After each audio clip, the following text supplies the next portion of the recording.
Good morning, Krusty Crew. Today's video is going to be about how Asspizza has been absolutely dominating 2024. We're going to talk about exactly how he's doing it. Let's get right into the video. So, as we all know, one of Asspizza's famous slogans is 730. It's been his thing for a while now, and he was the first person to kind of trademark and put it under his own brand. So, every 730, July 30th, he drops a collection, and it's kind of like a national holiday for the Asspizza supporters because he does a great job hyping it up, marketing it, and he tries to deliver his best Asspizza products that he has on that day. This 730, he dropped this Velcro hat for only $35, which I think is a good deal. Comes in multiple colorways, super fire, original, and this is Asspizza's famous pumpkin face logo that he just put on a hat. He does a good job rehashing the things that he's done before and improving them. What I always found interesting is he doesn't have a plethora of designs, but what he does have is the consistency to make those a little bit better each time he drops them, which makes you want to cop the updated version. It's kind of like a new iPhone or an updated patch of a video game, where every single time there is a new patch implemented or an upgrade, you can see it. He does a great job pushing that through. I also think that he did a great job with these hand-drawn hats. One thing Asspizza is known for is his one-of-one collections, and he did some one-of-ones of the hat as well. So you can just see here really quick. So when you do buy something from the collection, you can be sure to snag something that's one of one. That's one thing I love about Asspizza is he can get something that's completely unique, make it one time, and then that's just known as your piece. And he's known for making custom pieces as displayed right here with the triple box logo. You see it as a 730 written on the hoodie with some embroidery across it. I love how he does the one of ones, and I think that's a great way to run a brand, to make stuff that's unique. Each time you drop it, it's special. That way when you walk away with it, it feels like you have something that no one else has. And that's what we love in fashion in general, right? We want to be the person, we want to be that nigga that just has the piece that no one else does. So we look in this collection more. It looks like he did this garbage long sleeve. This is kind of like a play on a joke he did earlier. He said my clothes are garbage earlier in the year. I think this was kind of like a joke where he had the idea. He says the clothes are garbage, and here's printed garbage on a shirt. I'm not in love with this design, but I do think it's unique. And if you watch the rest of my videos, you'll know that the number one thing I like is when shit is just different, because things are extremely saturated and repetitive in streetwear right now. And I think Asspizza is a great example of breaking that mold. You also have the reversible work vest. This is done through the therapy denim, which is one of one as well. You got therapy double knee pants. Love these. I actually copped a pair of these myself. It's going to take a while to make. I see that they have like a 8 to 10 week shipping time, and sometimes it takes longer, but you have to be able to wait if you want stuff that's unique and meaningful, you know? We got the shorts here. Again, this is back to the garbage theme. Skirt, female clothes. I think that's cool that he's branching out to female wear. I don't know how many girls are wearing Asspizza now, and if they are, shout out to them. I just haven't seen it as much as dudes. Sorry, Mr. Pizza. It's just facts. Baklava, cool. And this is another one of the pieces that I like. So what he was able to do is take some of the graphics that he printed earlier throughout the year and kind of make them into one patchwork shirt. Some of these are a little atrocious looking, but some of them look dope. I went ahead and I bought myself one just to see how it'll all pan out. I hope it comes out good, and I'll probably do a video on that, like unboxing and showing you guys what mine looks like. Because keep in mind, these are all one of one. So when you get to see it, it's like only I can show you this piece that I have. And unless I make a video, you guys wouldn't even know it existed.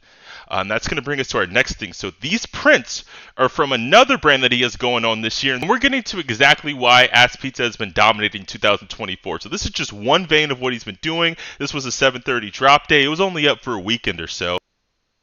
But that's going to transition to us in the next talking point here. So the other project that Asspizza has been working on is a brand called Babbitt. And it looks like Babbitt, every single Friday they're dropping a new piece.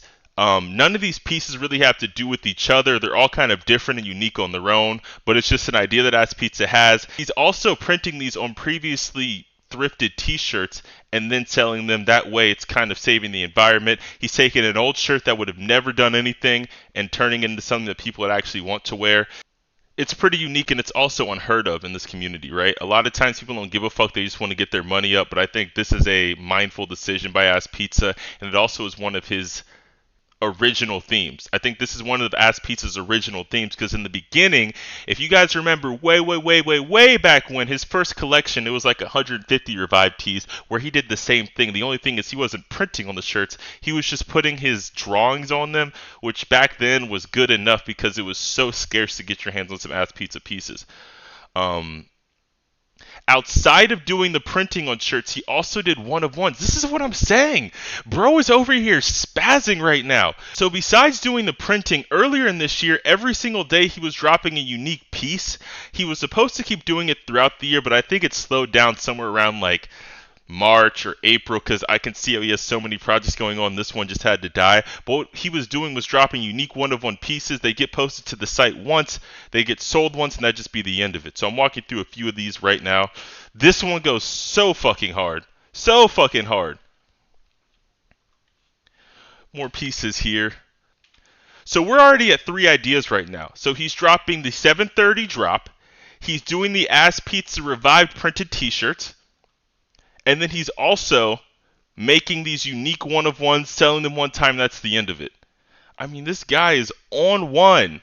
And what's weird is Asspizza seems to never really get recognized in circles. I don't think he gives a fuck about being recognized. He's just in his bag doing his own thing. But this is kind of better than any designer that's out right now. I don't know who else is just constantly pumping out designs like this. Like non-stop. And again, some of them are repetitive. I have to say the 730, then this face seems to be a common theme. But what it is that's his thing. It's like he mastered it and he can just reproduce it as much as he wants. I think he does a good job of that. I think he does a good job of finding his own bag and then making it his just through repetition. Now, if anybody pops up with a face like this or does anything pumpkin face related, we know that that's an Asspizza print that just was stolen. Now keep in mind, these are 3 full, insanely different out-of-the-box projects that Asspizza has done just this year alone. We're in September, and this has all just been done this year alone. So 730 printing is printing a Pokemon on a shirt every single day until they reach 150 Pokemon. This is the original 150. Anyone that likes Pokemon, this is fucking epic. I don't think Pokemon even went out of their way to do this, to make a shirt of each Pokemon. So I think it's really cool that Asspizza's taking the reins on this, and he's kind of making it his. That's one thing he's really good about. It'll be something that kind of is out there and not taken for an idea. It might have been something that you thought of before, but Asspizza does the thing that no one else does, and that's fucking execute. He just executes. And a lot of times he talks about how he works really hard, how it takes a lot of effort, and sir, it is fucking paying off. And that brings us to the 5th thing he's done just this year alone, is he went on a printing tour where he would pop up in your city with printing equipment, print on t-shirts, make it unique, make it an experience, and he's not afraid to go outside and meet people. I think that's the other thing that's cool about him too. A lot of designers get on their high horse, especially in the fashion community, because they're super gay and super exclusive and super difficult to be around, but he seems to not be afraid to put his boots on the ground and go out and meet people, and exactly what he did in the 730 printing tour. It looks like he went out, he was linking up with people, showing love, and he's not afraid to go out and do that. A lot of people are on their high horse and they're a little too cool for school, especially when they make it in this whole clothing shit. But it seems like he's keeping it really humble. All in all, I gotta say, I'm just a huge fan of the dude. He's been busting his ass throughout 2024. I don't know why more people aren't recognizing it. It's kind of weird. I don't know if he was blackballed, or I don't know if he gives a fuck about the mainstream circle. Maybe he didn't do the Illuminati rituals. That's kind of the vibe that he gives off. That he's not with the weirdo shit. He just wants to make cool clothes. And I see it. I respect it. I think he does have a small community that's heavily backing him. And that's about it. Let me know what you guys think in the comments. Are you a fan of Asspizza? Do you think this guy is underrated, overrated? Have you seen his work on the streets? I just want to give you guys a huge thank you for watching. There's more videos coming soon. Peace.